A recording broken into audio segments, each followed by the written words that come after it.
The universe was tearing in front of him. Dr. Stephen Strange floated in a sea of broken space. Whole streets, pieces of sky, and chunks of other worlds hung in the air like shattered glass. Colors bled into each other. Some parts moved too fast. Some moved too slow. Strange held his hands out, fingers spread. Golden circles spun at his palms. Bolts of wild energy slammed into his shields and broke apart. "Easy," he muttered to himself. "You've stitched worse things than this." He hadn't. Not really. The incursion howled in his ears. Two universes were trying to occupy the same space. The crack between them stretched as far as his eyes could see. The cloak of levitation tugged at his shoulder, pulling him away from a flying bus that popped into being right in front of him. It spun, crashed into a floating tower, and burst into fire. Strange sighed and opened a portal under it. The bus dropped through and came out over an empty desert somewhere safe. "Thank you," he told the cloak. It flicked a corner like a small bow. He could feel time bending at the edges. The eye of Agamotto was hot against his chest. Even without him touching it, he did not dare twist time here. A bad move could break both worlds at once. Strange pulled his hands together. Golden lines drew in the air, forming a tight knot of symbols. "Cut and remove," he said softly. "Not fix. Not today." He could not save everything, but he could carve out the worst part of this energy and take it with him. Drag the infection away before it spread. The knot closed around a core of pulsing light. It was ugly and wrong, a ball of space where nothing had ever been. It did not match any pattern he knew. It was not from his universe. It was not from the other one. It was something that had slipped in between. The cloak squeezed his shoulders. It knew this was bad. Strange drew a deep breath. "Find an empty, safe reality," he told the spell. "One without life. One that can hold this." The knot shivered. For a second, he felt it surge. Then something shoved back, a distant weight, a presence. The spell locked onto it anyway. Strange grimaced. "That doesn't feel empty." The incursion flared white. Reality snapped. The world vanished in a blast of light and sound. For a moment, there was nothing but pressure, like he was being pulled through a pinhole. Then the sky hit him. He came out of the tear over a city. The air was clean and blue. The sun was bright. Tall glass towers rose from busy streets. Horns honked. People shouted. Normal life. Sliced open by the rift in the clouds. The knot of bad energy crashed in beside him. It burned holes in the air. The shockwave blew out windows for blocks. Shards of glass fell toward the people below. Signs twisted off their posts. A truck swerved, hit a car, and both skidded toward a crowded crosswalk. "All right," Strange said. "New universe. Same job." He swept one arm down. Golden portals opened under falling glass. Shards dropped into circular holes and popped out above an empty warehouse roof far away. He flicked his other hand at the crashing truck. A glowing whip of energy wrapped around it. He pulled hard. The truck jerked sideways, jumped the sidewalk, and slammed into an empty fountain instead of the crowd.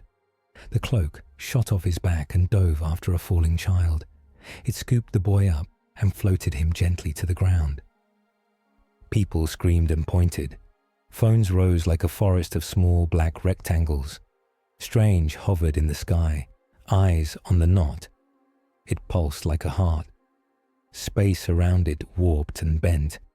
If it exploded here, this city would not survive. A red and blue blur slammed past him. For a second, Strange only saw a streak. Then the figure stopped and hovered in front of him. A man in a blue suit with a red cape and a bright S on his chest looked him over. "Name," the man said.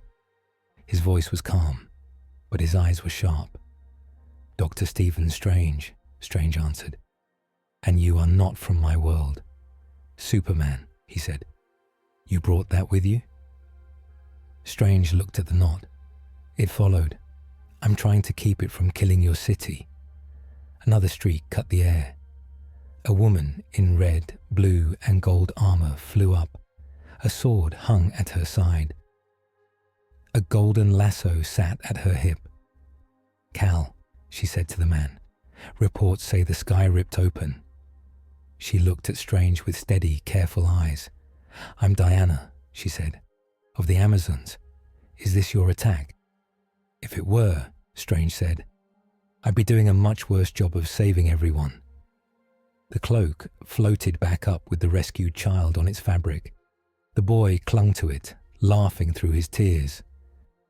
Superman's mouth twitched at the sight. "Can you contain it?" Superman asked. Strange studied the knot. It pushed at his senses. It felt hungry. "I can try," he said, "but I need about 30 seconds of space." "Done," Superman said. He shot downward. Air boomed around him.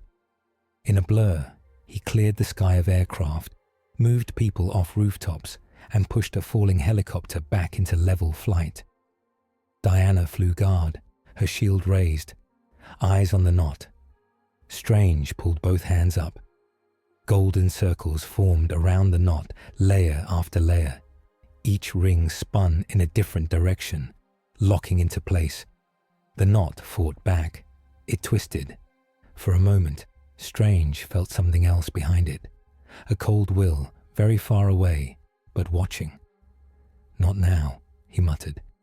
"You can be a problem later." With a final push, he snapped the circle shut. The knot collapsed into a cube of crackling dark energy the size of a car. It hung in the air, heavy and still. Far below, two different men watched the same cube on screens. In a dark cave, a man in a cape narrowed his eyes behind a cowl. "Run everything," Batman said to his computer. "Energy signature, facial recognition, movement patterns. I want files on Dr. Stephen Strange in 5 minutes." In a shining tower with a big L on the side, Lex Luthor leaned back in his chair. Numbers scrolled past his lenses. He smiled. "Now what are you?" he asked the screen. In the sky, Strange stared at the new cube. The stars above it looked wrong. The constellations were off by just enough to bother him. "Not my universe," he thought. "And that cube is not done with me." He had escaped one crack between worlds. He had landed in another. The universe was tearing again. This time, he was inside it. Strange did not like being under a microscope. He sat at a long metal table in a bright room. The walls were white. The floor was white. The chairs were simple and grey. Everything felt clean and controlled. "Your heart rate is steady," said the calm voice of the machine above him. "No signs of stress." "Of course not," Strange said. "I'm only several universes away from home, talking to aliens and gods in a space station. This is my normal Tuesday." The cloak floated behind his chair, poking at the ceiling with one corner as if testing it. A door slid open. Superman walked in. Wonder Woman walked beside him. Behind them came a man in black armor with a long cape and a dark cowl. Strange recognized him from 100 rumors from other worlds. Batman. They took seats across the table. Superman folded his hands. "Thank you for saving Metropolis," he said. "I'm sorry we can't just trust you and let you go. But this is big." "I understand," Strange said. "I would do the same." He really would. A stranger tearing a hole in your sky with a cube of bad space. That was how bad stories started. "We're on the watchtower," Superman went on. "This is our base of operations in orbit around Earth. You're safe here. For now." "For now," Batman echoed quietly. His voice was low and rough. His eyes behind the white lenses were sharp and fixed on Strange's face. Strange could feel the man's mind working, running numbers and possible attacks. Diana leaned forward a little. "You said you came from another universe," she said. "Tell us who you are and what you were doing." Strange rested his hands on the table. "I was a neurosurgeon," he said. "A very good one. I had an accident, lost the steady hands that made me great. I searched for a cure and found a very different path. Now I am the sorcerer supreme of my Earth. I guard it from magical and multiversal threats." He spoke in simple steps. No need to go into ego and arrogance in the mountain in Nepal. Not now. "The incursion you saw," he added, "was between my universe and another one. I cut out a piece of the damage and tried to send it to an empty reality. The spell mislocked. I ended up here. With that." He nodded toward a screen. Footage of the cube played on a loop. Superman listened closely, face open, almost kind. Diana's gaze was respectful but firm. Batman did not move. His fingers tapped once against the table. "Your magic," Batman said. "Is it like hers?" The door opened again. A woman in fishnets, a white shirt, and a black jacket walked in, heels clicking. Long, dark hair framed her face. Her eyes were bright and alert. "Zatanna Zatara," she said. "Magician. And you know, magician." Her smile was quick and easy. Strange liked her at once. She was followed by another figure. A gold helm, a blue cape, and a glowing Ankh symbol that pulsed slow, like a heartbeat. "Dr. Fate," the voice said. It was deep and echoing. "Nabu is present." Strange sat a little straighter. He could feel the weight of Fate's magic from across the room. This was not stage tricks. This was old, heavy power. Zatanna moved behind Strange and placed her hands near his shoulders, not touching. "Don't worry," she said. "I only bite on stage." She closed her eyes and spoke softly. "Esnes Yimdaya," she murmured. Strange felt a gentle brush of magic over his aura, like cool air. She frowned a little. "Okay," she said. "That's not like mine at all." Fate raised a hand. A golden Ankh glowed over Strange's head, then broke into lines of light that sank into the floor, walls, and ceiling. "This magic strains this realm," Fate said. "It bends rules it did not write." "Is that good or bad?" Flash's voice called from the doorway. Barry Allen leaned in, half his red suit on, mask pulled back. He blinked at Strange. "Hi," he said. "Speedster. Huge fan of not dying in sky tears." "It is dangerous," Fate said simply. "But so is everything you do, Barry Allen." Strange spread his hands. "I don't want to break your world," he said. "I also do not want to be trapped in a cell while it breaks itself." Superman nodded. "We're not going to lock you up," he said. "You saved people. You helped close the breach. That matters." Batman's jaw tightened. "Trust must be tested," he said. Zatanna stepped back, folding her arms. "He's not lying," she said. "At least he believes what he's saying. His magic feels heavy, old, but it's focused." Fate's helm tilted, as if listening to distant winds. "The threads of fate resist his presence," Fate said, "but they cannot reject him. The pattern already changed to fit him in." "That sounds like a problem," Flash said. "It sounds like destiny," Diana said. Strange sat quiet for a moment. "Where I come from," he said, "I protect my Earth. I swore to do that. If my being here is tearing your fate, I need to know if my old oath still means anything." Superman gave him a soft look. "I think it does," he said. "You're still the man who made it." Batman glanced at a screen on the wall.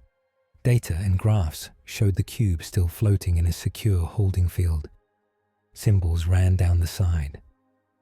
"The energy from your cube," Batman said, "matches readings from something we have seen before." He pressed a button. The image shifted. A massive stone figure with glowing red eyes standing over a burning city. "This is Darkseid," Batman said. "Ruler of Apocalypse, a god of war." The cube pulses on the same frequency as his transport tech. Boom tubes. Strange studied the image. The figure's eyes looked back as if it were alive in the picture. "So my not," he said, "latched onto your god." "Not our god," Batman said quickly. "Just a problem we keep having." On a screen far below Earth, in LexCorp Tower, the same images showed. Lex stood with his arms folded, watching Strange talk. His lab scanned every flicker of the cube's energy. "Alien," he said to himself, "magician, universe breaker, and the League already made friends." He smiled without humor. "This will not stand." On Apocalypse, fire burned in endless pits. Darkseid watched a different screen, filled with data fed by his mother boxes. The image of Strange, floating with his cloak, appeared before him. "A stranger rides my channels," Darkseid said softly. "He twists my doors without permission." Desard shivered at his side. "Shall I send an army, my lord?" Desard asked. "Not yet," Darkseid said. "First, we watch. The knife that can cut one reality may be useful in carving many." Back on the watchtower, the League reached a choice. "You can't go home yet," Superman said. "We don't know what damage that would cause, but we also can't treat you as an enemy." Diana nodded. "We will give you space in Metropolis," she said. "A place where you can anchor yourself and help us respond. You will be our guest and our ally, unless you make us your enemy." Batman said nothing, but he slid a small device across the table. "A communicator," he said. "If something goes wrong, we call you. If you go wrong, I find you." Strange picked it up. The cloak tensed behind him, as if ready to smack Batman. Strange put a hand on it, calming it down. "Fine," he said. "But if you want me to help, I need a desk." Flash blinked. "A what?" "A desk," Strange repeated. "A table, a chair, shelves for books. Somewhere quiet." Flash snorted. "Yeah," he said. "Good luck finding quiet around here." Later, in a room in the watchtower, Strange found an empty corner. A small metal desk sat there, with a simple chair. He placed the eye on the surface, set out a few books from a sling ring portal, and sat down. He closed his eyes and reached out with his senses. The fabric of this universe was thick and steady, but under it, far away, he could feel a long crack. It ran through parts of space he did not know. It was old, but it had been stretched wider when he arrived. "Not good," he whispered. The cloak rested over the back of his chair, its fabric smoothing like a cat settling. An alarm blared. "Priority alert," a voice said over the speakers. "Unidentified boom tube signature over Coast City. All League members report." The cloak yanked the back of his chair, dragging Strange to his feet. His pen rolled off the desk. Strange sighed. "Of course," he said. "The desk will have to wait." He opened a portal with one swift gesture and stepped through. Coast City's sky burned green and purple. A rough-edged hole hung over the bay, its rim lined with crackling violet energy. It was not a clean boom tube like the ones in Batman's files. Something else twisted through it. Strange could feel his own magic mixed in. Parademons poured out of the hole. Their wings beat the air. Their armor glowed. They dove toward the city, claws ready. Green light flashed. A giant glowing fist, made of solid will, slammed through one wave of parademons and sent them spinning. "Stay away from my city," Green Lantern shouted, flying up in his green aura. Strange stepped out of his portal onto a rooftop nearby. Wind whipped his cloak. The smell of burning metal and ozone filled his nose. He watched the hole for a second. The edges pulsed in patterns that matched his incursion spell. It was like someone had hijacked his work and plugged it into their door. "That's rude," he said. Superman streaked into view, smashing parademons with his fists. Wonder Woman followed, cutting through them in tight arcs, shield up, sword flashing. Flash zigzagged along the streets below, pulling civilians out of danger and leaving trails of dust behind him. Batman's voice buzzed in Strange's ear through the communicator. "That gate is locked to your signature," Batman said. "Readings match the cube." "You don't say," Strange answered. "Any advice, detective?" "Close it without blowing up the city," Batman said. "And try not to die." "Helpful," Strange said. The cloak lifted him into the air. Strange flew toward the twisted boom tube. As he moved closer, the hole thrummed. Dark metal platforms were visible through it, covered in fire and shadow. The air smelled like hot stone. Far inside, something huge moved. A harsh laugh rang out. A massive figure stepped to the edge of the portal. Kalibak roared as he leapt through, club raised. He landed on a ruined pier and shook the ground. He was huge, his armor thick and spiked, his face twisted in a permanent snarl. "Where is the anomaly?" Kalibak shouted. "Where is the one who broke the walls?" Superman hit him like a cannon. The two crashed through a stack of cargo containers. "Right here," Clark said, bracing as Kalibak swung his club. "And he's busy." Strange did not go down to join that fight. Superman and Diana could handle Kalibak. The real problem was the hole. He hovered at the center of the air, cloaked and still. He held his hands out and traced the edges of the energy. "I see what you did," he murmured to whoever was on the other side.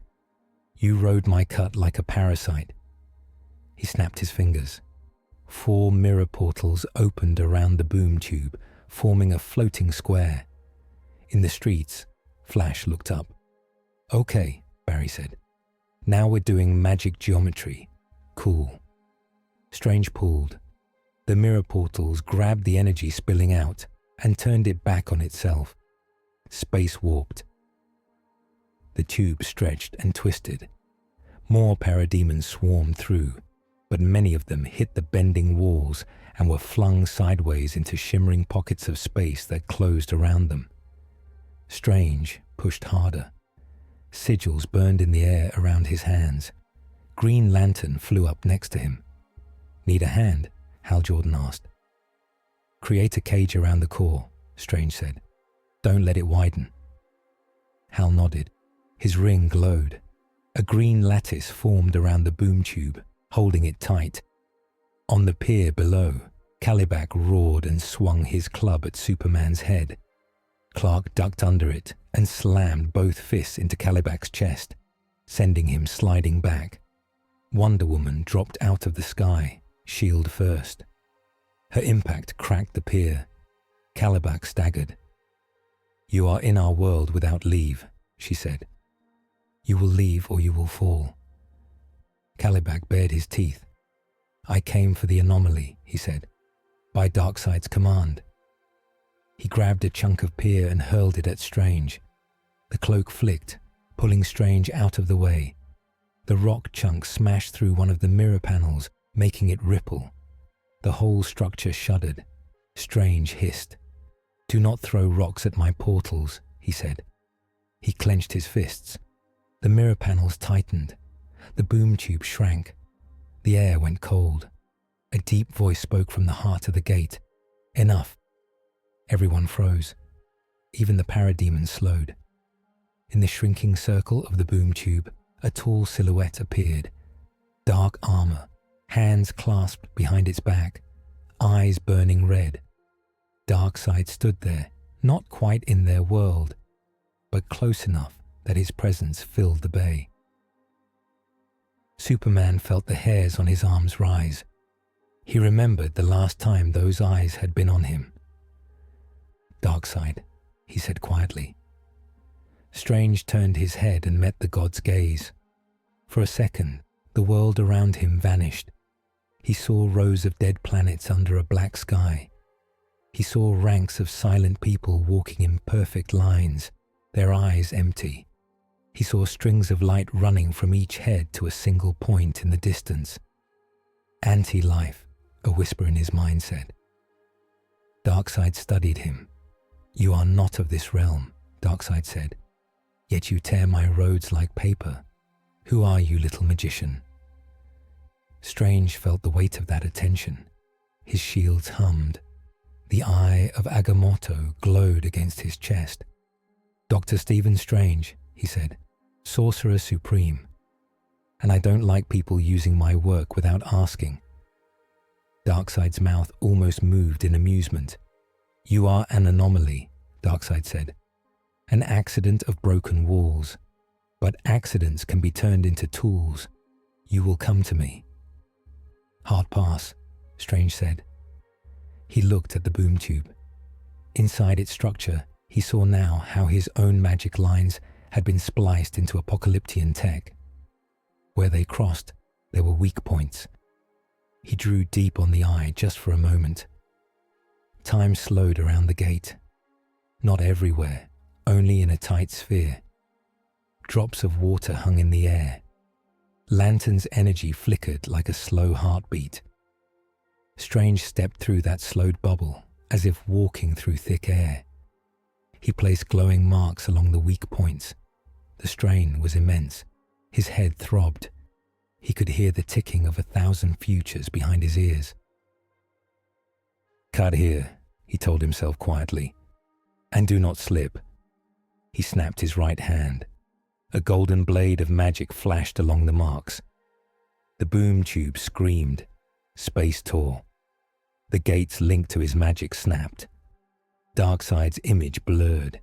His eyes flared. Superman saw the gates snap back like a rubber band.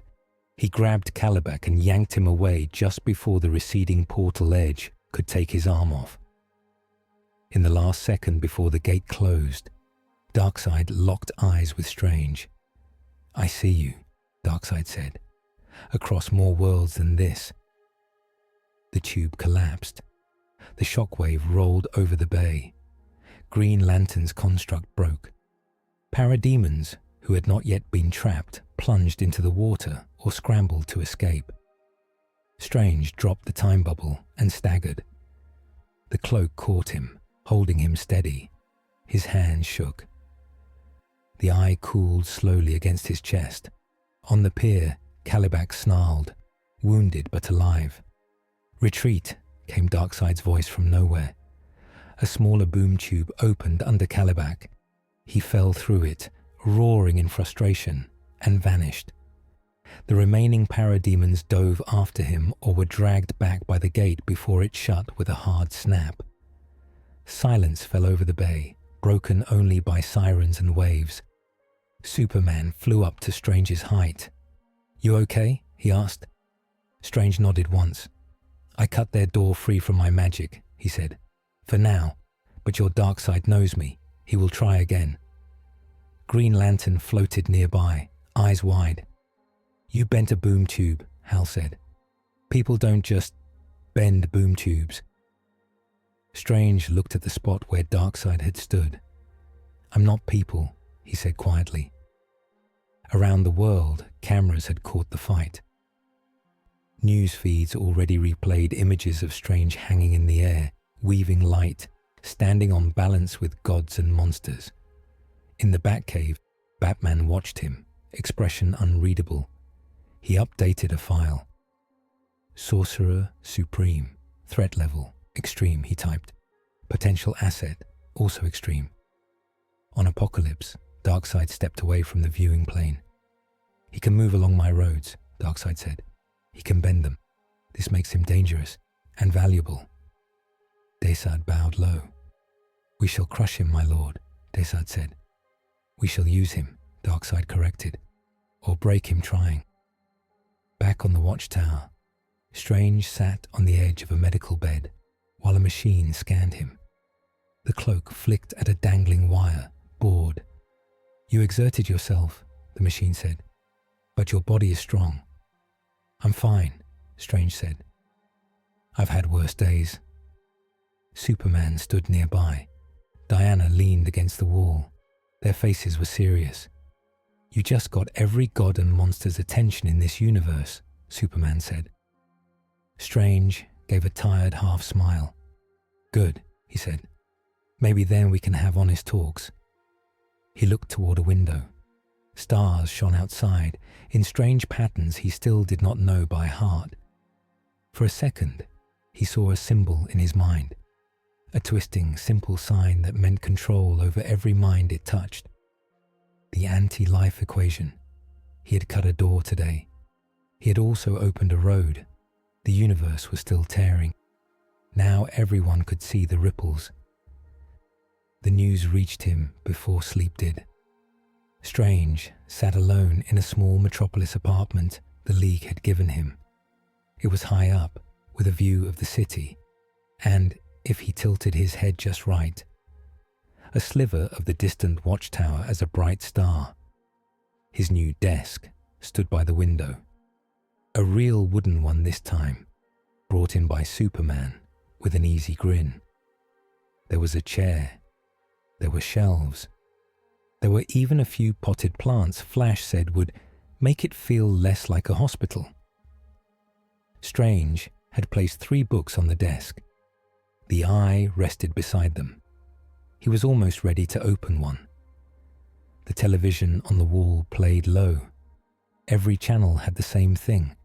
Shaky phone videos of Coast City, of parademons, of Superman, Wonder Woman and Green Lantern, of a man in a red cape and a blue outfit of his own, drawing golden circles in the air. Witnesses say the mysterious sky magician warped reality itself, a reporter said. Experts are calling him the most powerful unknown on Earth since Superman. Strange watched as the screen froze on a shot of him hanging in the sky, surrounded by spinning portals. The cloak hovered above the couch, looking at the picture like a bird seeing itself in glass. They make you look taller, Strange said. The cloak smacked him lightly on the head. He changed the channel. A different news anchor appeared. Questions about accountability, she said.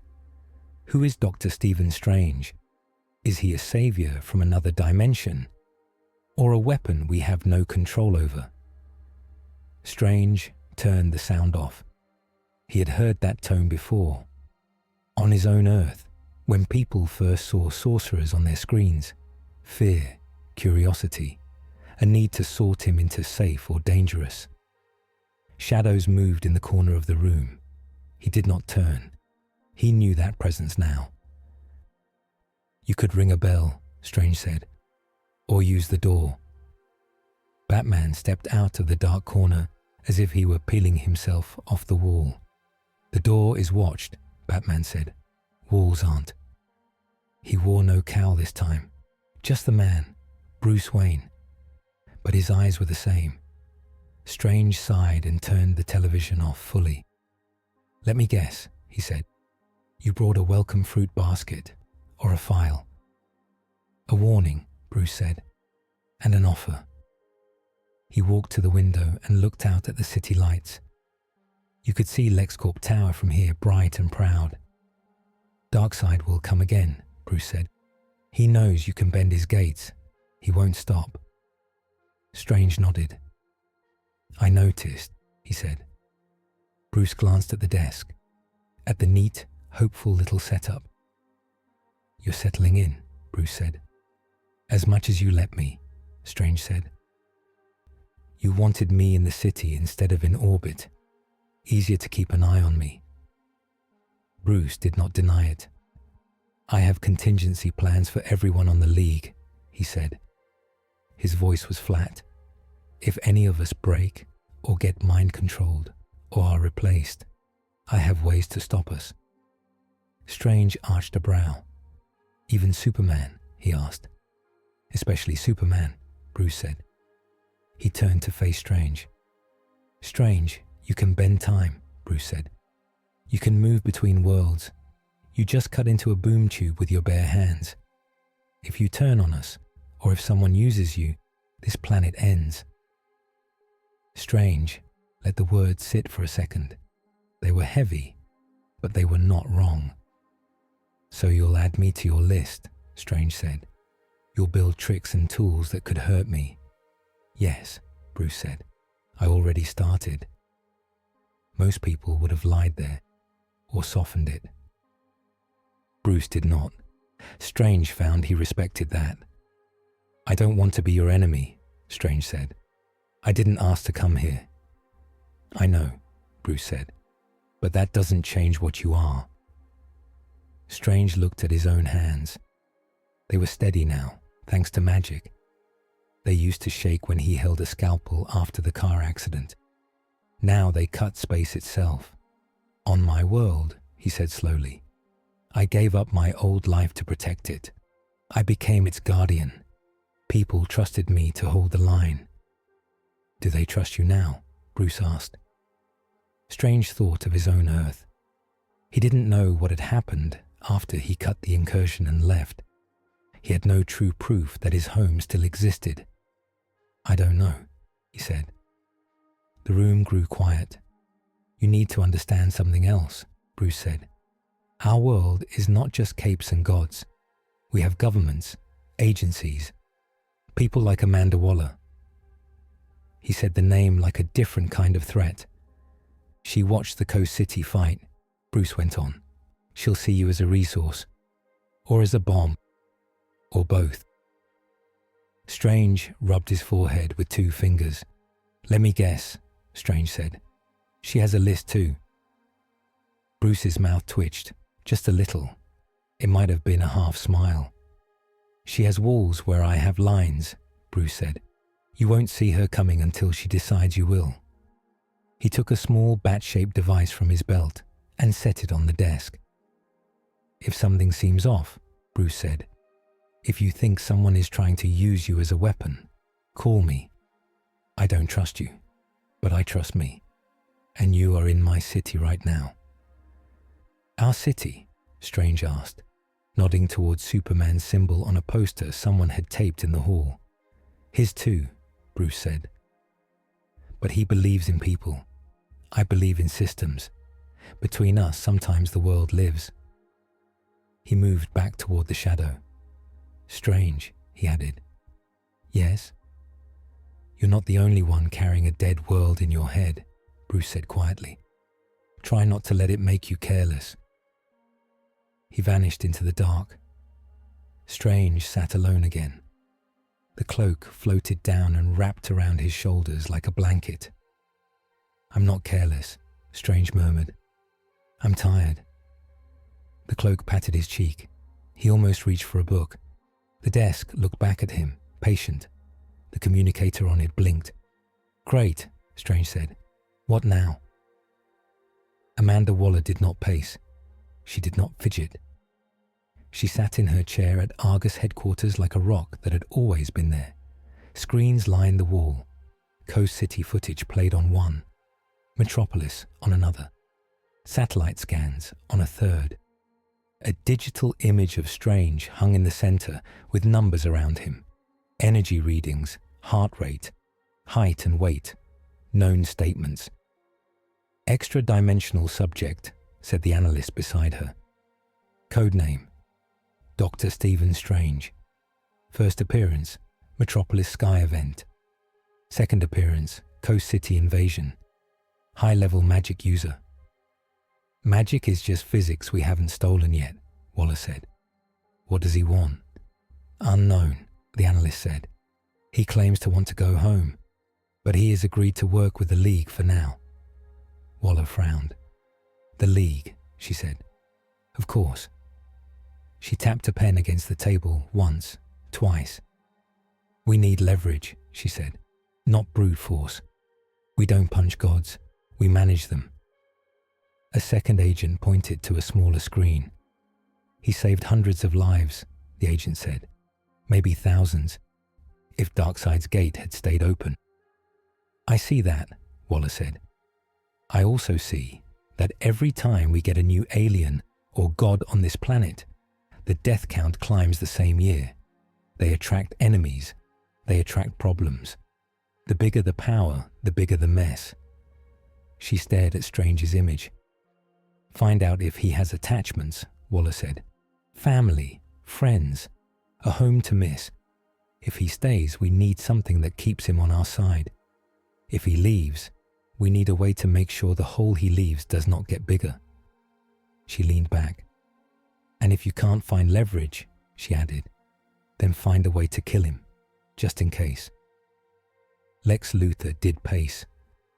He walked to the edge of his private lab, looked down at the city through the glass wall, then back at the sphere floating in the center of the room. The sphere was the size of a basketball. It hummed with faint light. Inside it, recorded energy from Strange's portals danced and swirled. Beautiful, Lex said quietly. His top scientist, Dr. Mercer, checked a tablet. The sample is unstable outside the cage, Mercer said, but inside it follows patterns. It obeys rules. Everything obeys rules, Lex said. Even magic, especially magic. People are just too lazy to find them. He stopped walking and turned to the sphere. Dr. Strange, Lex said to himself, you move like a man who thinks he owns the room. You talk like someone used to being listened to. You're used to people trusting you with dangerous things. He smiled. Let's see if you trust me. Strange had hoped the communicator meant a simple patrol. Maybe a robber with a freeze gun, or a little demon in a subway. Something small, something normal. Instead, it was a polite invitation. A hologram of Superman appeared over the device. Clark's face looked calm, but there was a thread of strain in his eyes. Strange, he said. Lex Luthor asked to meet you. In person. Strange sighed. Does he often ask to meet unknown gods? He asked. He thinks of you as a problem to solve, Clark said, but he requested it through proper channels, at least on paper. We can't stop you from speaking with him, but we can warn you. About his hairline, Strange asked. Clark almost smiled. About his ideas, he said. He's smart, very smart. He knows how to make things sound like they're for the greater good. Strange glanced at the cloak. I've heard that pitch before, Strange said. I'll be careful. LexCorp Tower shone like a polished spear against the sky. Strange floated down toward its roof. He chose not to teleport straight into Lex's office. It seemed polite to walk at least a few steps. The cloak fluttered as they touched the ground. Security drones immediately turned and buzzed toward them. Identify, a mechanical voice said. Dr. Stephen Strange, he answered. Guest. A glass door slid open.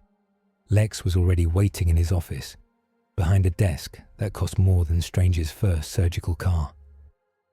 Dr. Strange, Lex said, rising with a smooth smile. Welcome to Metropolis. Properly, I mean. He wore a dark suit, no tie, and a ring that caught the light. His head was shaved, his eyes sharp. Lex Luthor, Strange said. Man who builds giant suits of armor to punch Superman. Lex's smile did not falter. Only when needed, Lex said. I prefer less primitive tools. He gestured to a seat. Please, Lex said. Sit. You look like a man who has not had a good chair in weeks. The cloak brushed the back of the offered chair. It did not like it. Strange sat anyway. You know why you're here, Lex said. You broke the sky. Twice. Strange folded his hands in his lap. I prevented worse breaks, he said. Twice. True, Lex said. You saved countless lives. I have no problem giving you that credit. The news will too. The League is probably already polishing your halo. Strange kept his tone mild. And you, he asked, what do you want? Control, Lex said. Honesty is faster. He tapped a screen. Footage of Darkseid appeared on a wall. That thing, Lex said, wants to chain every mind on this planet. It has tried to do so before. It will try again. We can't punch that kind of problem forever. We need structure. We need a plan. He pointed at Strange's image in the fight. You cut his road, Lex said. You did it without any of our tech. Imagine what we could do if we combined your talent with my resources. We could build walls around this world that no god could cross. Not Darkseid, not Kryptonians, not you. Strange raised a brow. A safe cage for everyone, he said. A safe world, Lex corrected. Right now, you live at the mercy of capes and gods. If Superman decides to stop being kind, what stops him? People like me, Strange said. Until you leave, Lex said. Or until you decide you know better than anyone else. If you and Superman disagree, who chooses? Who can stop you? Lex leaned forward. Come work with me, he said. We can map this so-called magic. We can find its limits. We can build tools to manage it. The League acts on feelings. I act on data. The cloak drifted beside Strange's head, as if trying to see Lex from different angles. Strange thought of his own past.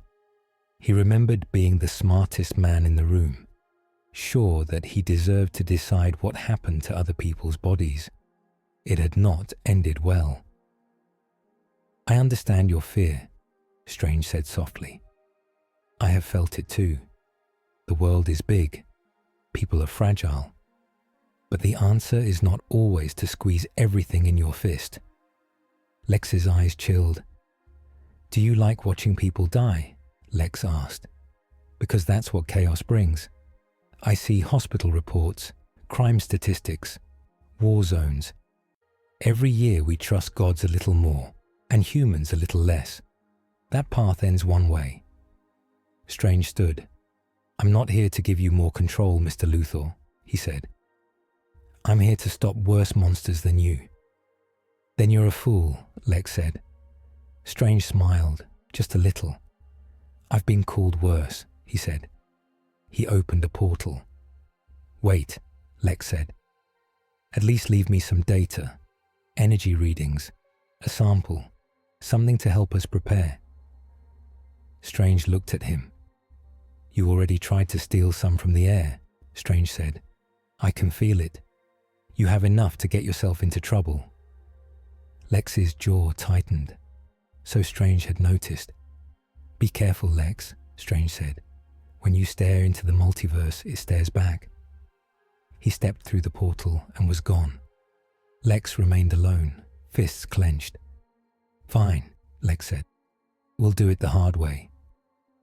The next time Strange got close to his desk, it was for a different kind of meeting. The eye lay in front of him. 2 candles burned on either side of it. The rest of the room was dark. Zatanna sat on the edge of the desk, legs crossed, flicking a playing card through her fingers. Dr. Fate stood near the window, hands behind his back, cape still. Constantine lurked in the doorway, cigarette unlit in his mouth. The cloak kept drifting just out of reach of his smoke hand, as if offended. I'm honored, Strange said dryly. I didn't know my little office was big enough for a magical council. It's not about size, Zatanna said. It's about drama, and this is very dramatic. Fate's voice rolled out of the helm. The balance has shifted, Fate said. Since your arrival, Strange, the lines of magic have changed. Strange frowned. I felt a crack, he said, deep in your space. Yes, Fate said. Old boundaries have stretched. Paths that were closed now flicker. Beings that should never touch this realm are sniffing at its edges. Constantine finally stepped fully into the room. "You're a big bright sign, mate," he said. "A glowing, open sign for things with too many teeth." He plucked the cigarette from his mouth and tucked it behind his ear when the cloak flicked it away. "Your spells leave marks," Constantine went on. "Different colors, different tastes. Some nasties follow smells like that." "I didn't choose to crash here," Strange said. "I'm just trying to keep worse things out." "Exactly," Zatanna said. "So we need a plan that isn't just hope Dr. Strange can keep cutting doors." She hopped off the desk. "We need to know how your magic interacts with ours," she said. "Where it makes walls stronger and where it tears them." Strange glanced at the eye. "I can't see every future," he said. "Not clearly, not here, but I might see enough." He touched the eye. Its cover slid open. Green light glowed. Time around them did not stop. But it slowed, just a touch. Enough that Strange could see faint lines stretching out from the room, like threads. He followed one. He saw himself step through a portal back toward his own sanctum in New York. He saw, behind him, a faint shadow slip through the same doorway. He saw that shadow bloom into something huge over his city. He dropped that thread. He followed another. He saw himself stay here, helping the League. He saw Darkseid ships raining fire down over dozens of Earths, the anti-life symbol burning in the sky. He saw himself chained in Omega beams. He dropped that one too. He tried a third. He saw himself cut all ties.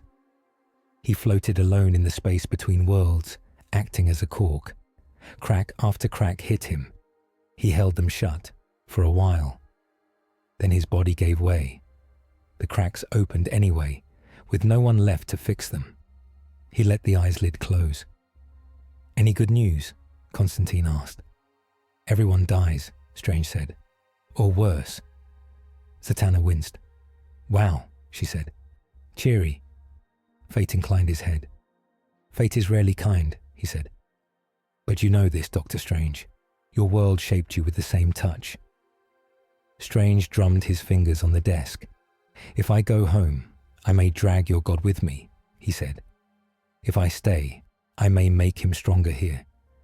If I try to hold everything alone, I break. So don't do it alone," Zatanna said. She stepped closer. "Map our world," she said. "Learn how it works. Help us build new wards, new sanctums. Places where your style of magic and ours meet in balance. If we understand the field, we can all take some of the load." Constantine snorted. "Listen to the magician with hope," he said. "But she's right. You're here. Might as well learn the rules before you rewrite them by accident."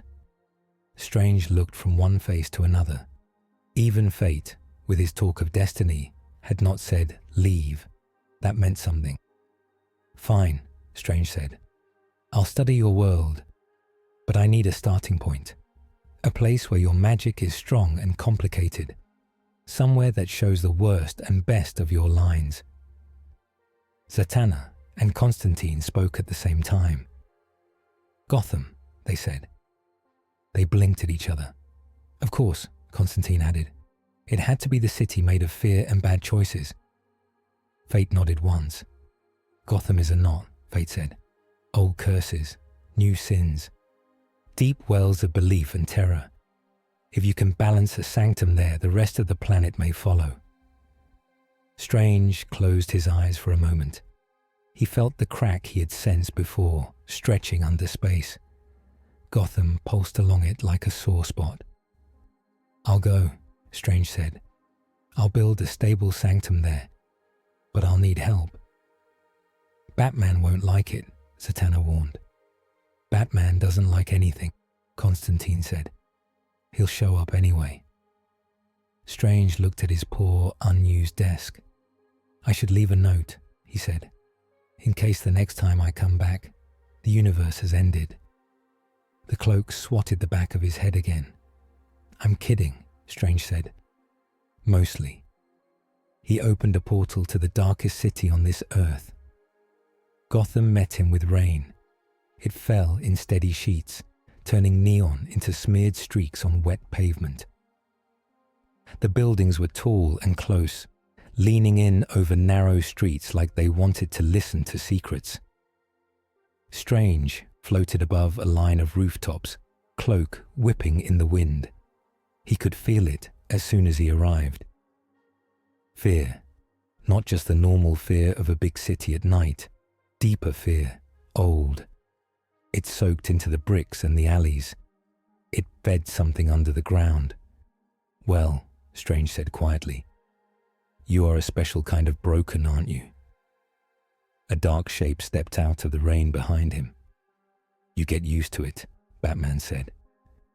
He wore his full suit now, cape soaking, but somehow still dramatic. His eyes were white slits. The bat symbol on his chest looked like it had grown there. Strange did not turn quickly. He had learned that sudden moves near Batman made the man more tense.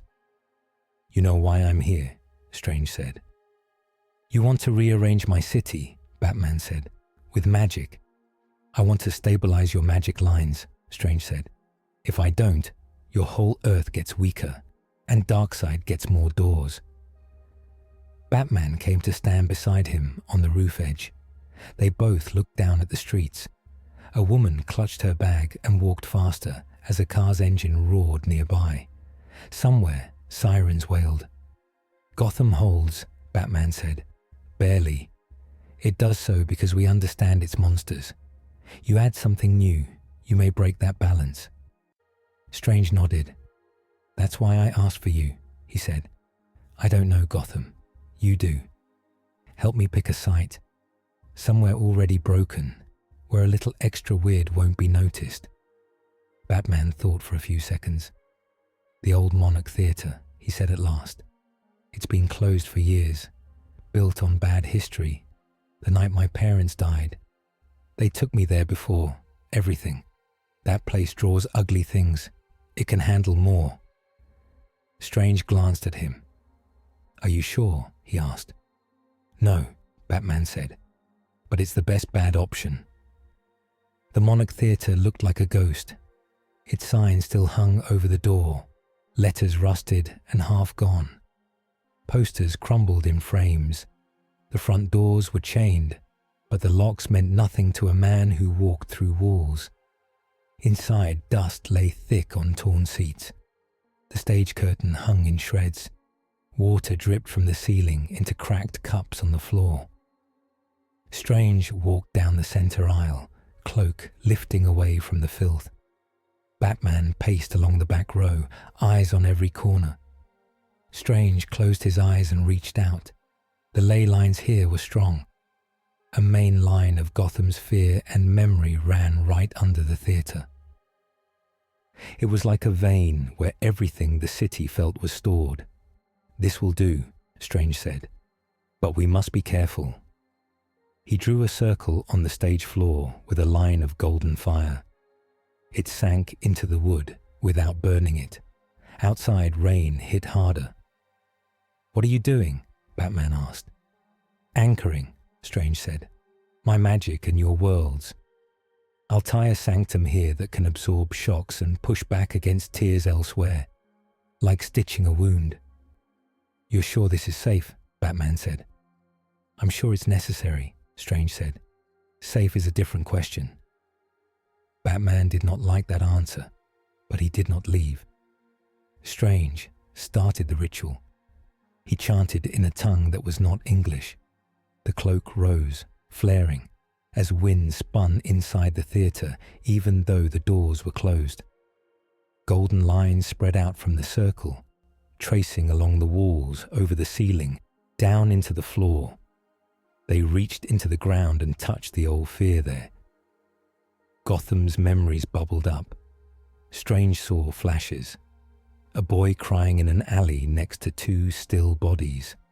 A clown with green hair laughing as a bridge burned. a man in a mask screaming as bats swarmed around him. He frowned. "This place is worse than I thought," he muttered. The fear did not like being touched. It pushed back. The ritual tore at a thin layer under it. Something on the other side stirred. Batman tensed. Even he felt it now, a cold breath across the back of his neck. "Strange," he said. "Something is waking up." "I know," Strange said. "I'm trying to—" Before he could finish, all the lights in Gotham blinked. Every person in the city felt a wave of tiredness wash over them. Eyes grew heavy, knees buckled. On the stage, Strange saw the fear line crack. Black smoke oozed out, then spread through the golden sigils like ink. He swore under his breath. "I poked something that was sleeping," he said. Batman's jaw clenched. "What did you wake?" he asked. "A nightmare," a dry voice said from the doorway. Zatanna strode in, water dripping from her hair. Constantine followed, coat soaked, cigarette somehow still dry. "I told you Gotham was a knot," Constantine said. "You just tugged the wrong thread." He looked up at the dark ceiling. "Something old lives under this city," Constantine said. "An idea wrapped in teeth. Someone once chained it to fear so it wouldn't spread. Your spell just scratched its cage." Zatanna looked out at the city through a crack in the wall. Streetlights flickered. Cars sat at odd angles as drivers slumped over steering wheels. "They're falling asleep," she said, "all at once. Not normal sleep, shared sleep." Batman moved to the door. "I need to get to the streets," he said. "Won't matter if your mind's stuck in a nightmare," Constantine said. "This isn't a gas or a toxin. It's a dream trap. You punch air at this level. You punch nothing." He looked at Strange. "We go in," Constantine said. "Into the dream. Hit it where it lives." Zatanna nodded. "3 strong magic users and 1 very angry bat," she said. "That might be enough." Batman frowned. "I'm not a mage," he said. "No," Zatanna said. "But you're a symbol, and your fear is loud. It will see you as a meal. That's leverage." Batman did not like that either, but he stepped back onto the stage. "What do we do?" he asked. Strange drew a second circle inside the first. "We join minds," he said. "We cast our spirits into the shared dream. Our bodies stay here, protected. Our thoughts go to the battlefield." Constantine scratched his cheek. "And if we can't find the way back?" he asked. The cloak flicked him in the ear. "We will," Strange said. "I know how to walk the astral planes. You know how to cheat death. Zatanna knows the local rules. Batman knows the way fear thinks in this city. Between us, we make a path." He looked at Batman. "This is your call," Strange said. "It's your city. I woke the thing, but it was resting on your world before I arrived. If you say no, I will still fight it alone, but that's a worse plan." Batman looked out at Gotham through the cracks. People lay slumped in cars, on sidewalks, in alleys. Their chests rose and fell. Their eyes moved under their lids. He took a breath. "Do it," Batman said. They stood together in the circle. Strange, Zatanna, Constantine, Batman. The cloak hovered nearby, wrapping edges around all of them like a loose blanket. Strange raised his hands. "Close your eyes," he said, "and don't let go." The dreamscape smelled like dust and ash. Strange opened his eyes and found himself on a street that was both Gotham and not. The buildings were taller than they should be. The alleys were darker. The sky was a black sheet with no stars. He could feel the others around him. Batman stood in the same suit, but his cape shifted like smoke. Zatanna's outfit was sharper, her eyes glowing with blue light. Constantine flicked a flame to his cigarette and lit it, even here. Nice work, Constantine said. We're in the shared nightmare. Figures moved around them. Dozens, then hundreds of people, walking in slow lines with their heads down. Their faces were Gotham faces, strangers, people from the streets, all moving in the same direction. Where are they going? Zatanna whispered. Strange looked past them. At the far end of the street, a huge shape waited. It was made of shadows, with no clear edges. Eyes burned like coals in its head. Its chest was a knot of symbols that twisted if you tried to read them. Its breath was a whisper of no choice. The nightmare, Strange said. Batman took a step forward. He saw something different. He saw Crime Alley. He saw his parents ahead of him. Their backs were turned. They were walking in line with everyone else. "Mom," he heard his own voice say. It was small and high, the voice of a boy. His adult self clenched his fists. "This thing is pulling our worst memories," Strange said. "Don't trust what you see." Constantine exhaled smoke. "It's tied to anti-life," he said softly. "Or the idea of it. That symbol in its chest. It's a fragment. It wants to turn all fear into acceptance. Nothing ever changes. Nothing can be helped. That kind of rot." Zatanna shivered. "If it spreads," she said, "people won't just be scared. They'll give up. On everything. On choice. On hope." Strange felt the weight of that thought. He had seen timelines where people gave up, where they sat in their homes and waited for the end. Not here, he thought. He raised a hand. Golden light flared around it.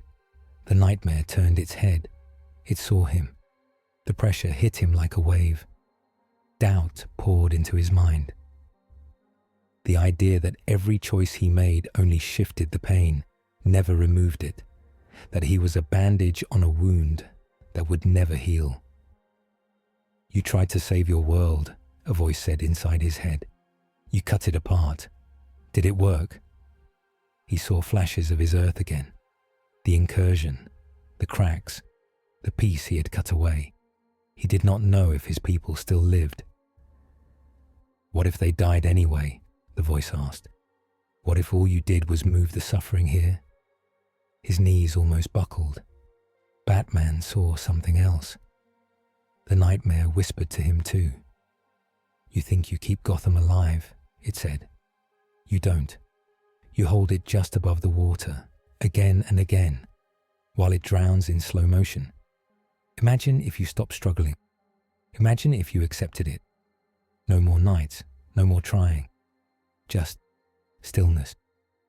For one moment, Batman saw himself dropping the cape. Walking away, letting the city fall because it always fell. Constantine grabbed his shoulder. "Don't listen," Constantine hissed. "This is what it eats. Your worst thoughts. It isn't truth. It's poison." Zatanna shouted a word backwards. "Pots," she yelled. "Stop." Her spell acted like a slap. The pressure eased for a breath. Strange sucked in air. "Thank you," he said. Zatanna gave a quick, shaky grin. "Can't have our guest of honor falling apart," she said. The nightmare roared. The people walking in line sped up, moving faster toward its chest. Threads of dark light stretched from their backs to the symbol. "We cut the link," Strange said. "If we break its hold on them, they wake up. Then we can seal the thing back in its cage." Batman looked at the lines. "It's using fear like a net," he said, "binding each person to the same idea. That they have no choice." He narrowed his eyes. "Those lines," he said, "they aren't random." Strange followed his gaze. The threads from people's backs didn't go to the nightmare in straight lines. They twisted and crossed, forming a pattern. A bat. The shape of a bat, wings spread, filled the space between people and monster. "Oh," Constantine said, "that's not very subtle." "It ties itself to your symbol," Zatanna said to Batman. Because your fear is a main pillar here. It thinks if it cracks you, the rest falls. Batman's jaw set. Then we break the bat, he said. He walked into the lines. They wrapped around his arms, his chest, his throat. They whispered to him. You could rest, they hissed. You could let others handle it. You don't have to be the one. He kept going. Step after step, he moved forward. Strange followed. Golden shield raised. I'll hold the worst of it back, Strange said. You focus. Zatanna moved to the side and started speaking in streams of backwards words. Her magic flowed into the threads, making them glow. Constantine stayed near the back, drawing a circle on the ground with chalk that appeared in his hand. If this goes wrong, he muttered, I'll do something stupid. That usually works. Batman reached the center of the bat shape. Threads of fear coiled around his face. He could see his parents again. In the dream, they turned toward him. Their faces were soft and forgiving. You could have a life, they said. You could stop carrying this. His chest hurt.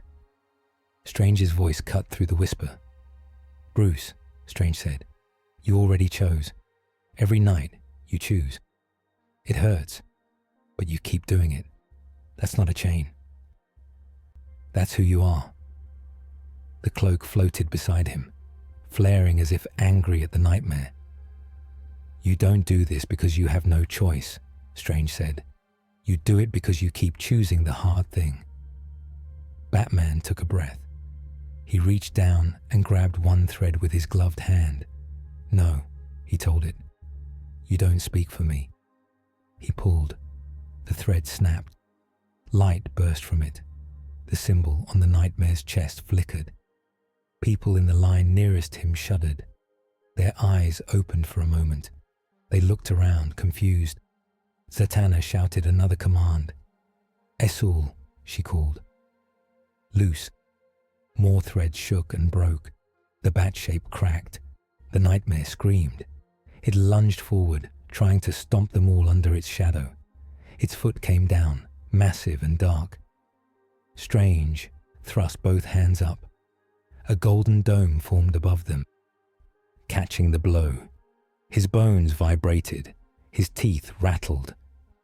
Little busy, Strange grunted. Hurry! Constantine finished his circle and snapped his fingers. Flames shot up around the lines nearest him, burning them without hurting the people they were attached to. Wake up, you lot, he yelled. Dream time's over. One by one, more threads broke. People staggered away from the line and vanished, pulled out of the shared dream back to their bodies. The nightmare shrank. It lost size as it lost minds to feed on. But in its chest, the twisting symbol flared brighter. For a moment, Strange saw Darkseid's eyes inside those coils. The god watched through the nightmare, studying how they fought. You resist, Darkseid's voice echoed faintly. You struggle. You cling to choice, even when it hurts you. Interesting. Strange gritted his teeth. Get out of my head, he snapped. He let one hand drop from the dome and formed a new sigil in the air. It was a mix of his own spellwork and shapes he had seen in this world's magic. Ankhs, backwards letters, bat angles. He slammed it into the nightmare's chest. Light exploded. The symbol spun and cracked. The nightmare howled. Its body ripped apart like smoke in a storm. Zatanna grabbed Batman's arm and yanked him backward. Constantine dove into his own circle as the shockwave hit. Strange hung in the air above it all, cloak spread, hands held high. For a second, he saw the crack under Gotham again, like a drain. He grabbed the nightmare's pieces with invisible hands and shoved them down into that drain. Back, he ordered. Back to your cage. The dreamscape twisted. The street fell away. The people vanished. The sky folded. Then there was nothing but darkness, and the sound of a stage door creaking open. Strange woke with a jerk on the Monarch Theatre stage. Rain still pounded on the roof. The candles had burned low. Batman, Zatanna, and Constantine lay around him, also blinking themselves awake. For a second, no one spoke. They listened. From outside, they heard car horns, shouts, confused voices, the sounds of a city waking up all at once. "It worked," Zatanna whispered. "They're up." Constantine sat up and rubbed his head. "I hate shared dreams," he muttered. "Always make me feel like someone else ate my brain and spat it back." Batman pushed himself to his feet. He looked tired, more tired than usual, but his eyes were clear. He walked to the edge of the stage and looked out at the faint glow of Gotham's neon through the cracked walls. "Any lasting damage?" he asked. Strange listened with his other senses. The fear line under the theatre was calmer now. The nightmare's presence was still there, but dimmer, more contained. The golden sigils crawled over it like a net. "I tied its seal to my magic," Strange said, "and to this place.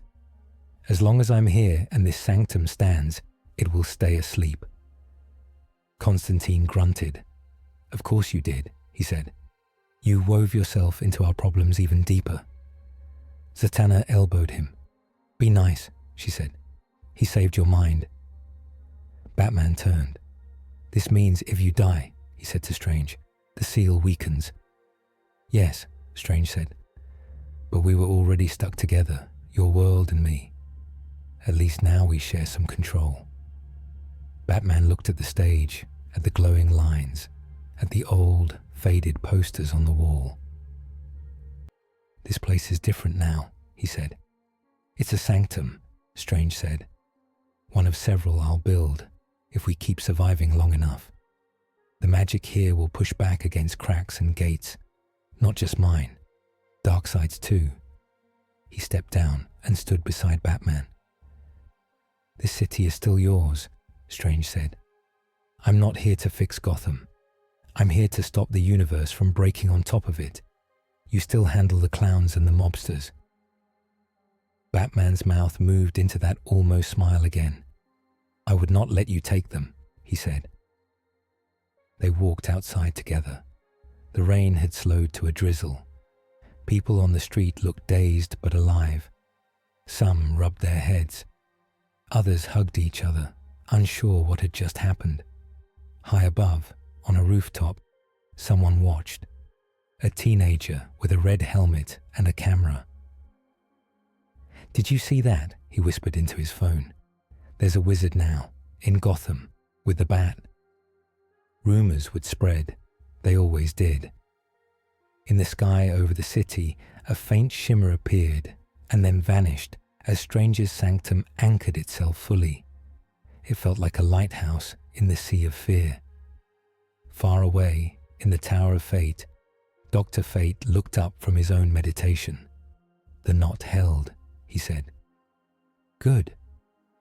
On Apocalypse, Darkseid watched the flicker of the nightmare's mark on his own map. "He chooses pain over peace," Darkseid said. "He chooses struggle over surrender. How tiresome." "Shall we attack Gotham again?" Desard asked. "No," Darkseid said. "Gotham is a pit of chaos. It eats soldiers. We will tempt him elsewhere, somewhere brighter." Back in Gotham, the cloak shook water off itself like a wet animal. Strange looked at the Monarch Theatre. At the glowing lines he could still see through the walls. "That went worse than planned," he said. "And better than it could have." Zatanna stretched. "Welcome to Earth's magic," she said. "Always messy, never boring." Constantine flicked his lighter and finally lit his cigarette, ignoring the cloak's offended twitch. "You're stuck here now, mate," Constantine said. "More than before. That thing under the city knows your flavor." Strange nodded slowly. "I know," he said. "This world and I are tied together now. I can't just walk away." Batman stepped into the shadow near the theatre door. "Good," he said, "because Darkseid won't either." He looked at Strange. "We'll keep your sanctum off the books," he said. "Gordon doesn't need to know there's a wizard tower in his city. But if it starts to misbehave, I will be back." "I expect nothing less," Strange said. He opened a portal back to Metropolis, casting one last look at the rain-soaked streets. Gotham's fear hummed under his feet. It felt a little less wild now, a little more watched. As he stepped through, he thought, this universe is not just my problem, it's my patient. And now he was in its blood. Weeks passed, and Strange learned the rhythm of a different Earth. He woke most days in Metropolis to the sound of traffic below and the faint hum of the watchtower above. His apartment stayed simple. Bed, small kitchen, a few books, and the desk by the window. The desk still almost never got used. He would sit down, open a book, maybe write one line in a notebook, and the communicator would buzz. "Priority call," came the watchtower's system voice. "League members respond." He would close the notebook with a sigh, stand, and the cloak would already be lifting him toward a portal. One day it was a volcano in the Pacific, cracking wider than it should, lava glowing too bright. Strange floated over the crater and layered spells with firestorm, shaping hardened rock and redirecting heat so the flow moved away from towns. Another day, it was a swarm of shadow creatures crawling out of a warehouse in Bloodhaven. Nightwing swung through broken windows while Strange sealed a rift in the floor, pushing the creatures back into whatever small hell they had come from. Some nights, he stood in the watchtower's control room, arms folded, cloak still, as Batman and Cyborg checked readings on the magical sanctums he had anchored. One in Gotham, one near Themyscira, hidden under the sea. One in the Arctic, not far from Superman's fortress. Each sanctum glowed on the screens as a steady point, pushing back when strange energies pressed in. "It's working," Cyborg told him once. "We're seeing fewer random spikes. Whatever you did, it's smoothing them out." "Good," Strange said. "I prefer my disasters on purpose." Whenever he tried to return to his desk, the world found another reason to pull him away. Flash made it worse. He had discovered the running gag and decided to help it along. One afternoon, Strange sat down at last. He opened a thick book on DC Earth's ancient myths. The cloak lifted like a curtain so he could see better. He picked up a pen. A red blur appeared in the doorway. "Hey, Strange," Barry said, leaning on the frame. "What are you doing?" "Trying to work," Strange said, quietly. "Oh," Barry said. "Cool. Small problem. There's a speed cult in Central City trying to summon a velocity demon. They opened a portal in the middle of Main Street. The League thought, portals, that's kind of your thing." Strange closed the book. "Of course they did," he said. The cloak slapped the pen out of his hand and pushed him toward Barry. "Sorry," Barry said, grinning. I'll save your chair spot." "You always say that," Strange muttered, opening a sling ring portal. "You never do." But he went. He always went. Between crises, there were quiet training sessions. In the Tower of Fate, Strange floated in a circle of soft light, while Dr. Fate's magic pressed against his own.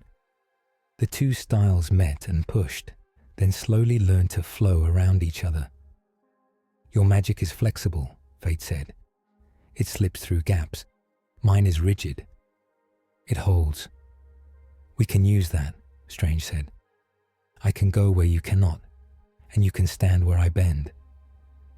In an empty theatre in Metropolis, Zatanna watched as Strange tried to cast her style of spells. "Yeknom," he said, pointing at a coin.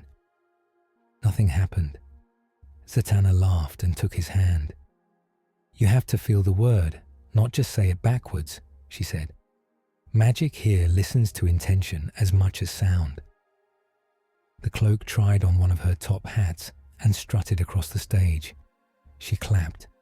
He was not alone, not really, but the weight of his choices still sat in his chest. He did not talk much about the futures he had seen.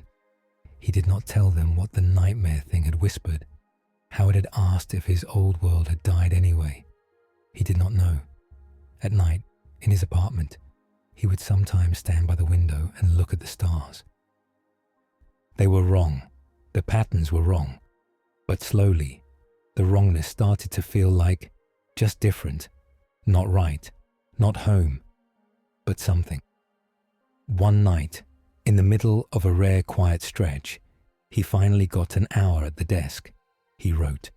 He started to outline what he knew about this earth, its gods, its devils, its strange, stubborn heroes, the cracks he had felt. He made simple diagrams and notes a child could read, in case someone other than him ever needed to understand. He had written half a page when the air around his hand rippled. The ink on the page froze. The sound of the city outside faded. The cloak rose off his shoulders in a slow, alarmed wave. Strange felt it at once. Time had not stopped, but it had been put to the side, like a book on a shelf. In that small bubble, everything normal stepped back. Someone else stepped in. Strange stood, eyes narrowing. The walls of his apartment melted away. They folded into glass and reflections. His room became the mirror dimension, all sharp angles and echoing surfaces. And in the middle of it, without using a portal at all, walked Darkseid. He moved like a man taking a stroll in his own garden. His eyes glowed, but there were no beams. His hands were still behind his back. He looked around the mirrored room, mildly interested. The cloak flared and tried to put itself between Strange and the god. "Peace," Darkseid said. "If I desired you dead, I would not come alone. I would not come quietly. This is a conversation." Strange did not relax. "You do not belong here," Strange said. Darkseid tilted his head. "Neither do you," Darkseid said. "Yet here you are, a shard of another reality hammered into this one. You bend my channels. You cut my doors. You play with forces beyond your weight." Strange's jaw tightened. "I'm holding your mess back," he said. "You use boom tubes to tear holes wherever you like. I patch them." Darkseid stepped closer. The mirror dimension itself seemed to lean away from him. "You are a surgeon," Darkseid said. "You cut sick parts from bodies. You know the pain of choosing what gets removed and what stays. You know that some sickness cannot be cut out at all." He watched Strange's face. "You tried to cut a sickness from your own universe," Darkseid said. "You chose to slice off a piece of reality and throw it into the void. You do not know if your patients lived. That uncertainty eats you." Strange said nothing. He would not give this thing the satisfaction of a flinch. Darkseid went on. "You see cracks everywhere now," he said. "Here, there, in seams between worlds. You know more incursions are coming. You know you cannot be everywhere." He lifted one hand. In his palm, a symbol appeared, drawn in light. The shape twisted, simple and terrible. It pulsed like a heart. "The anti-life equation," Darkseid said. "The solution to the chaos you fear." The cloak pulled back, edges trembling. Strange's eyes locked on the symbol. "What you call anti-life," Darkseid said, "is simply truth. Life is pain. Choice is confusion. Free will leads to wars, crime, worlds ending. Remove free will, and you remove much suffering. One will, one plan. No cracks." Strange's face hardened. "You mean you," he said. "Your will." "Of course," Darkseid said. "Someone must drive the machine. Someone must make the cuts. He stepped closer. With your power and my equation, Darkseid said, we could seal every incursion forever. We could freeze reality into a perfect shape. No more surprises. No more little girls crushed under falling buildings. No more universes dying because some fool pushed the wrong spell. Images flickered in the mirrors around them. A child crawling out from under rubble. A city wiped away by a red wave. Strange holding a dying man's hand. You could rest, Stephen Strange, Darkseid said. You could lay down your burden. You would not have to hold the knife alone. You would be part of something unbreakable. Silence filled the mirror dimension. Strange felt the offer land in his mind like a stone in water. He thought of the volcano, the nightmare in Gotham, the incursion at home, the way every solution felt temporary. He felt the ache in his shoulders, in his hands. He also saw, in the same breath, the lines of people in the nightmare dream, heads bowed, eyes empty, walking with no choice. You don't want to stop pain, Strange said quietly. You want to own it. Darkseid's eyes narrowed. I want order, Darkseid said. You want to let a child die because you think her terror has value. That's not what I said, Strange said. But that is what you accept, Darkseid said. Every time you choose freedom over control, you accept that some die who did not have to.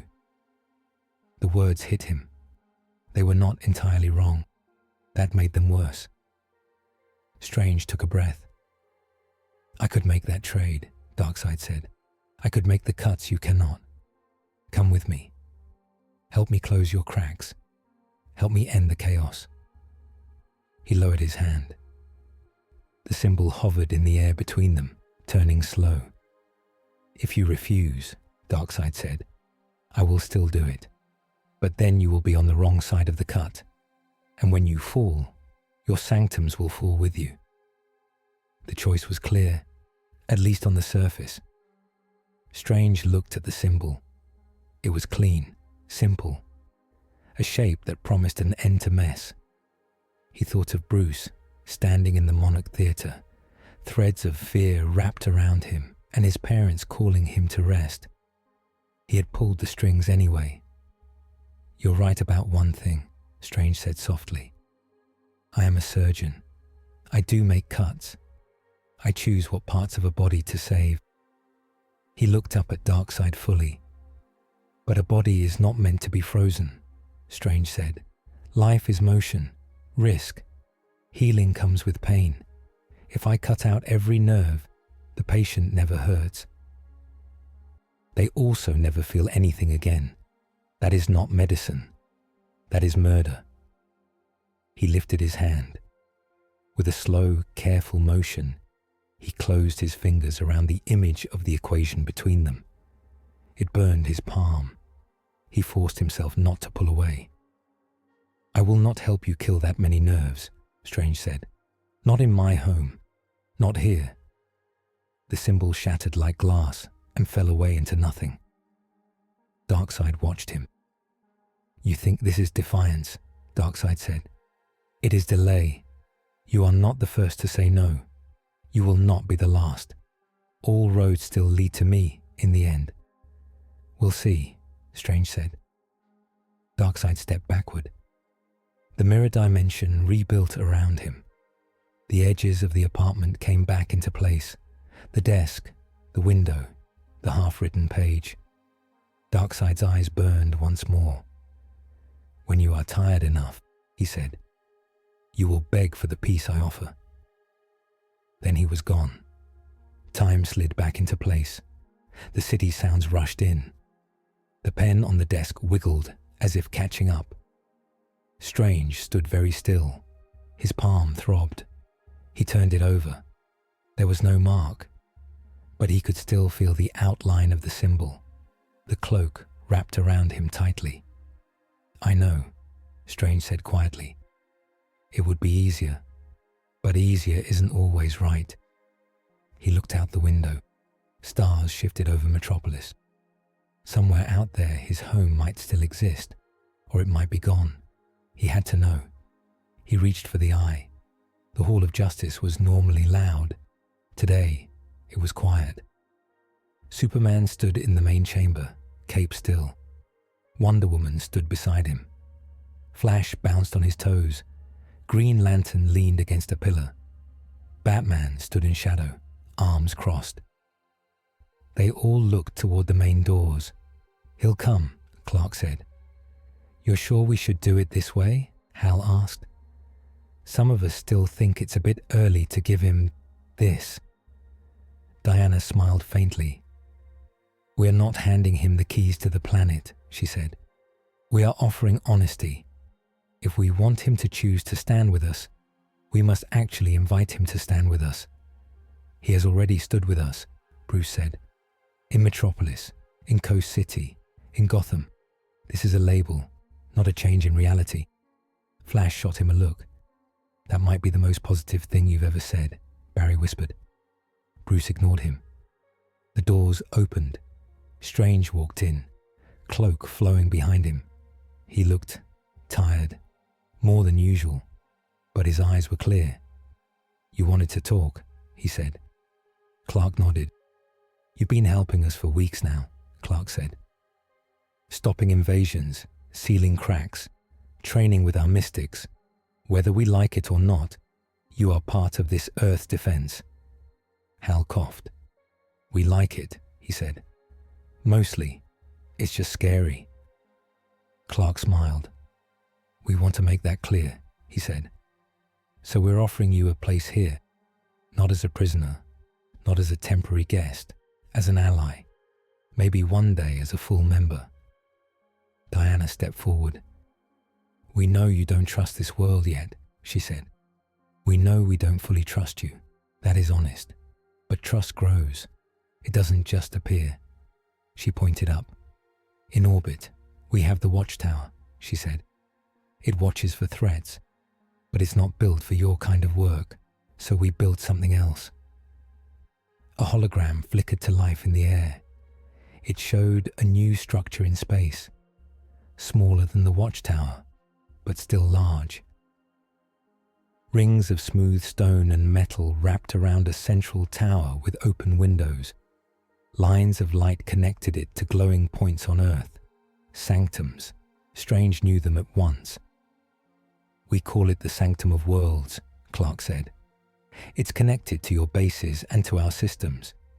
It is both a research station and a shield. We built it with your help in mind, but we did not force you into it." Bruce spoke from the shadows. "You can live there," he said. "Or not. You can come and go. But if you accept, it becomes your post. Your way of guarding this world without being chained to any one country or any one man's orders." He held Strange's gaze. "No one will own you," Bruce said. "Not Waller, not Luther, not even us. But we will ask you for help, and we will listen when you ask us for backup." Strange watched the spinning image. It was a good design. The outer rings were placed in ways that let magic flow without building pressure. The links to the sanctums were balanced. The watchtower connection was clear, but not overpowering. It was a place for someone like him. "So you're offering me a job," Strange said. "A purpose," Clark said. "For as long as you choose to be here." "And what if I choose to leave?" Strange asked. "Then we keep defending this world with the tools we have," Diana said.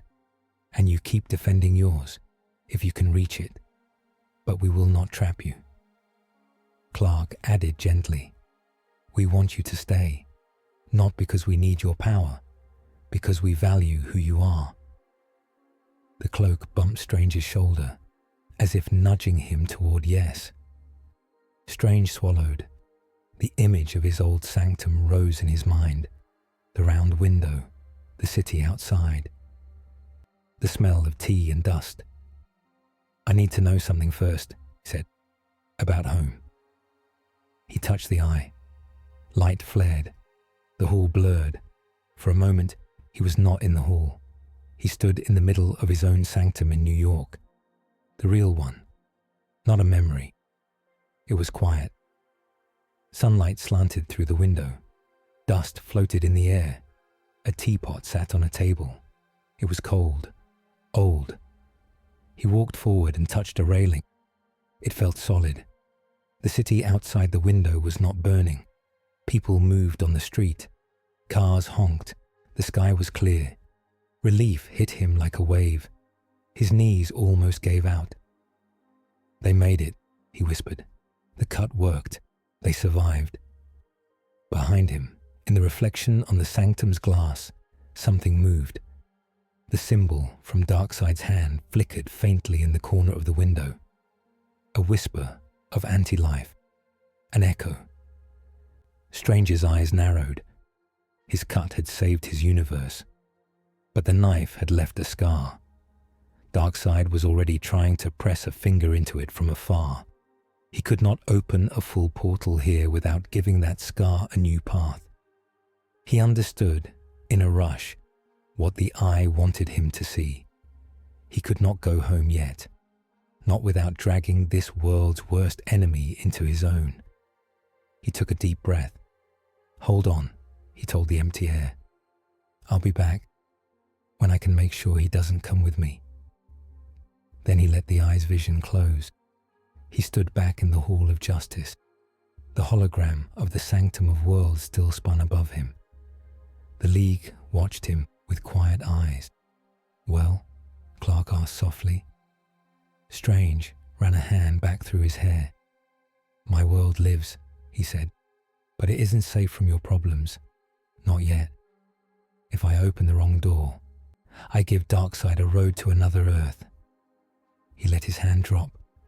"I can't do that," Strange said. "So I stay." He looked at each of them in turn. "I won't join your league as a full member," he added. "Not yet. Your politics are your own. But I will take that sanctum. I will guard this planet's borders. I will work with you and argue with you and probably annoy you. And when the next crack comes, I'll be at the front line." Diana smiled. "That is all we ask," she said. Hal let out a breath. "Good," he said, "because I was not looking forward to filling out the paperwork if you said no." Bruce stepped forward just enough that the light touched his face. "I'll send you my latest contingency plans," he said. "You should know how I plan to stop you, in case someone else steals them." Strange blinked. "That's oddly fair," he said. "It's efficient," Bruce replied. Clark held out his hand. "Welcome to Earth, Dr. Strange," he said. "Properly this time." Strange looked at the offered hand. He thought of Darkseid's offer in the mirror dimension, of Lex's pitch in the tower, of Waller's unseen eyes. He reached out and took Clark's hand. "I'm already here," he said. "Might as well do it right." The cloak flared out behind him like a red banner, then settled around his shoulders. Far away on Apocalypse, Darkseid watched a small dot on his map of worlds glow a little brighter. "He has chosen his side," Dissard said. "He rejects you." Darkseid shook his head.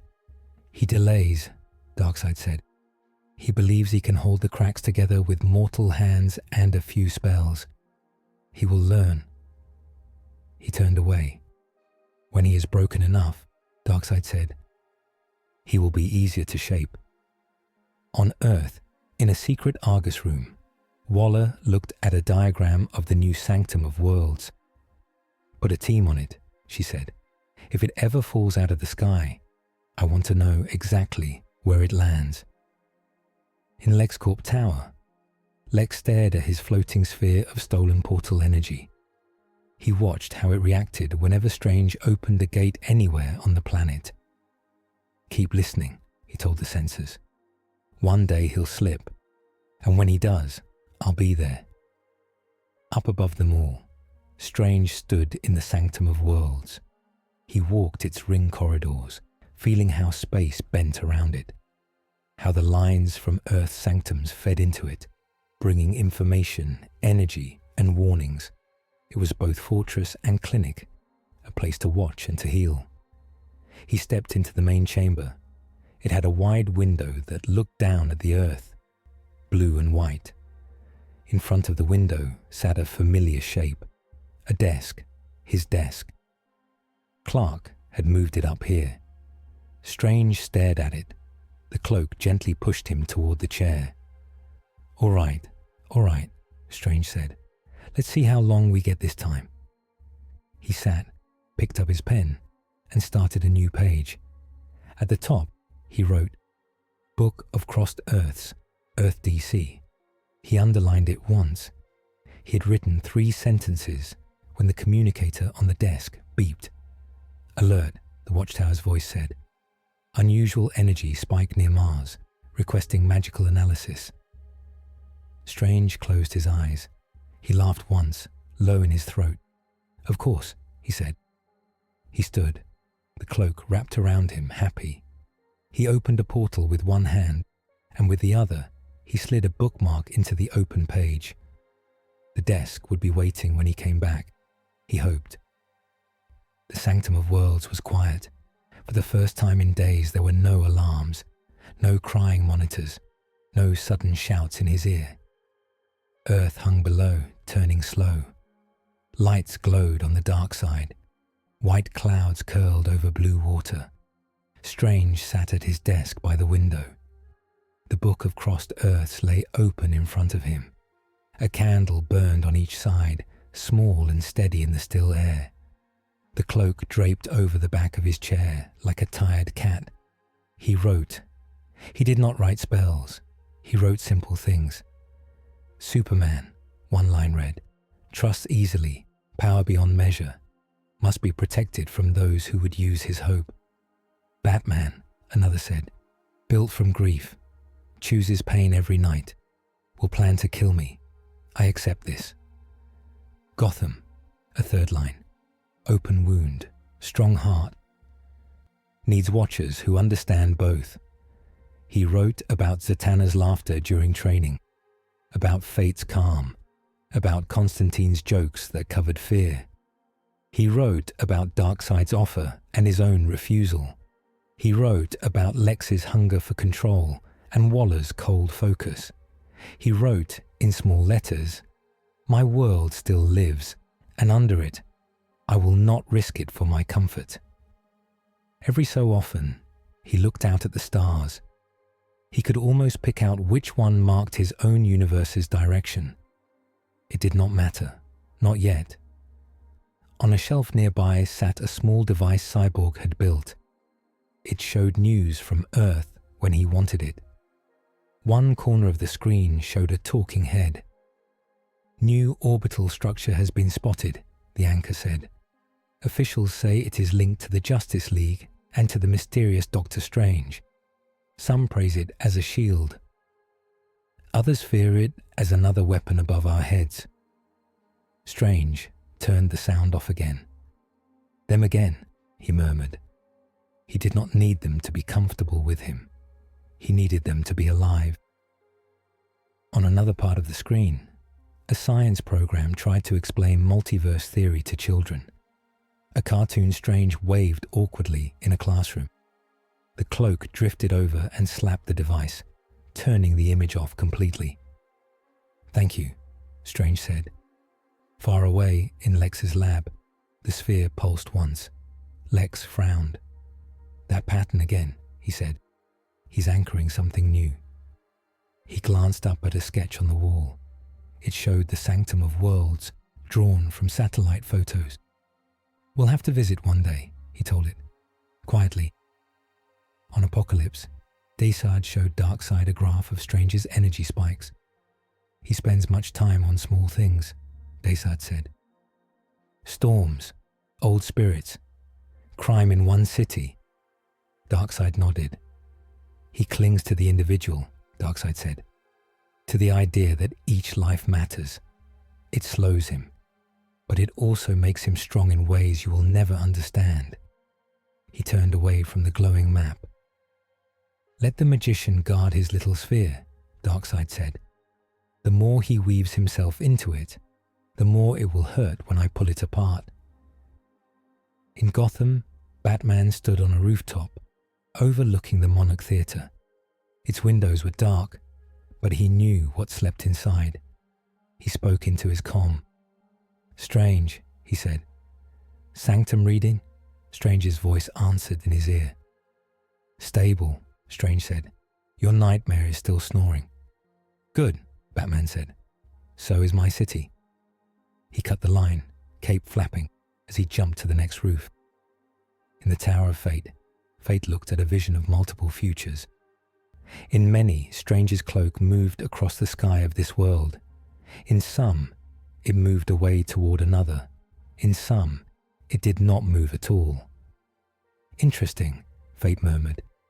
He has made a choice that narrows some paths and opens others. He let the images fade.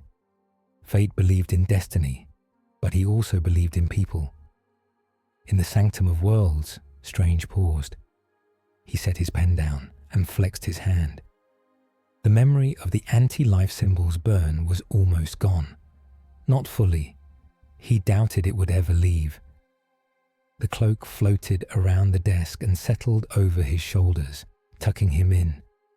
You realize, Strange said, this means I'm writing a book no one may ever read. The cloak patted his shoulder anyway. He smiled. That's fine, he said. Records matter even if no one sees them. The world keeps spinning. Someone should keep notes. He looked out at Earth one more time. He thought of how it had changed since he arrived. Not in huge, flashy ways, but in small ones. A few extra wards in the right places. A few fewer cracks. A few more people alive to complain on the news. It was enough for now. He closed the book gently. Tomorrow, he said, I'll write more. Or I'll spend the day chasing demons and wiping Darkseid's footprints off the sky. Either way. Somewhere deep in the sanctum's floor, a sensor pinged softly. A tiny anomaly appeared at the edge of the system, a little wrinkle in space near a far asteroid. The alert light blinked on the console by the wall. Not loud, not urgent yet, just a soft reminder that the multiverse never really slept. Strange looked at it. He looked at the book. He looked at the cloak. The cloak tugged him back into the chair. For once, he said, you're right. He sat. He opened the book again and started a new page. Outside, Earth turned under him, full of noise and light, fear and hope. Above it all, one man and one very stubborn cloak watched, wrote, and waited. No such thing as a quiet day in the multiverse, Strange said softly. The cloak settled over his shoulders, and just for a moment, let him pretend there was.